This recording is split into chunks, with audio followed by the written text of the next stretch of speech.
Scandinavian Bob here, hi. What to do after a porn relapse? Relapses suck, but let's face it, for most people they are still a part of the journey. So today we are going to take a look at 3 things for you to consider the day after a relapse so you don't make your situation worse. Number 1, avoid putting your life on hold.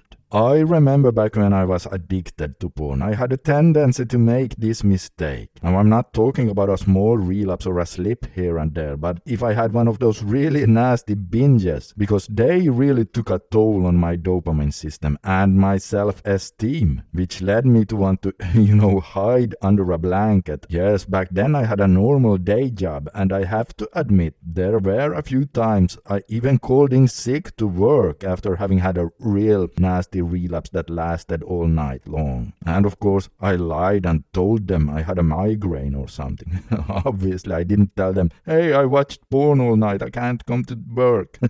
But this is a mistake, because even if we should be kind to ourselves after a relapse, if we allow ourselves to put our life on hold like this, it is like we are telling our brain that whenever we need a break in life, it can just subconsciously make us relapse, and then we get to rest and stay under that blanket. Now, of course, there's nothing wrong with resting in life, but if your brain starts making you relapse every time you want to rest, you are just going to keep spinning your rebooting wheels and never really get anywhere. Number 2, your thoughts are foggy. Most of you have probably heard that it would be a good idea to journal and write down how the relapse happened. And most of you are probably thinking, yeah, I don't need to do that because I already know how it happened. And here too, I was guilty of this myself. I often thought I don't need to do that. I will just come up with some new strategies while I'm going for a run today or something like that. But I'm telling you guys, once I started forcing myself to still sit down and write, I quickly discovered just how foggy our mind is. And it isn't until you actually write it down that it becomes very clear. I started seeing black on white, literally there on paper, that, oh, look at that, the beginning to the relapse actually started way over here. And then I had 5 micro slips where I actually stepped over the line, all the way leading up to the big relapse over here. And let me tell you, you don't have to write that many post-relapse reports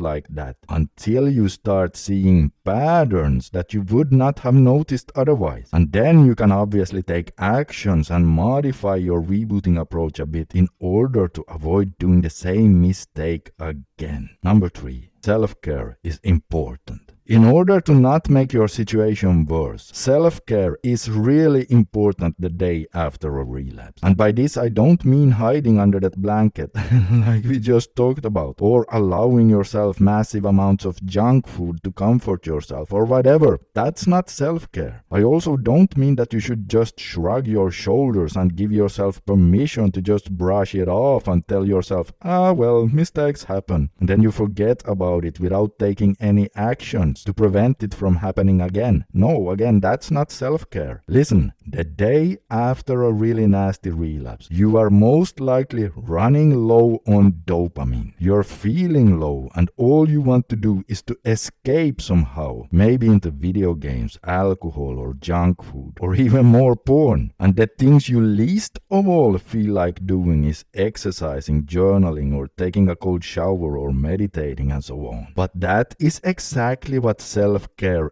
is. If you can't muster up the energy to do your normal routine, then hey, that's understandable. And if so, don't beat yourself up about that. But if so, at least do a milder form of it. The day after a relapse, I made myself go for a short run, and then I washed and shaved, and then sometimes I also went for a longer walk later on that day. This is taking care of yourself. It's self-care. And unlike instant gratification stuff, this will prevent you from spiraling into several relapses the coming days. It is so important to do this after you relapse, to send signals to your brain that you are worthy of taking care of. Because again, it will prevent further relapses. And then during that longer walk later in the day, I asked myself if there are any steps I can take to make my reboot better in the future. And then I made a commitment to myself to take those steps, because this helps to get your hope and motivation back. So then the second half of that walk, I often started to feel my fighting spirit return. And that's so important, guys. We need that fighting spirit. Alright, so I hope you found this helpful, and if you did, consider subscribing for more. And also, if you haven't already, make sure to download my free 90-day no PMO advice and tool guide using the link below. And guys, do you know why I believe anyone who can get to day 14 also has the capability to get to day 90?